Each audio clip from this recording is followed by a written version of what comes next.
文，十分班级座号姓名。题目：我最喜爱的故事。说明：从小到大，我们都听过故事，也曾着迷、欣羡过故事中的主人翁。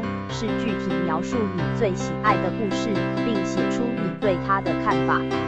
因为是最喜爱的，挑选的故事只能有一个，请约略描述故事名称和情节。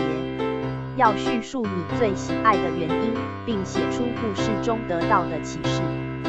附录：题目：老师，我最喜欢听的一句话。导引：在我们生活周遭，常可从父母、老师、同学、朋友，或者偶尔从他处听到一些赞美的话、鼓励的话、甜蜜的话、刺激的话、批评的话，在我们的心里留下深深的感动喜悦，请你写下与老师分享。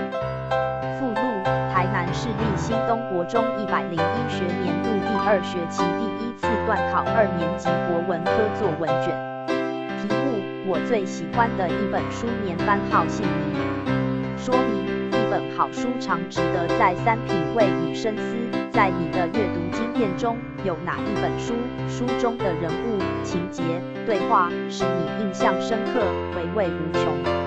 请写出一篇符合下列要求的文章：一、选择一本你最喜欢的书为题材；二、概述书中大意，细写使你印象深刻的片段；三、阐述从中得到的体悟，说明感想与收获。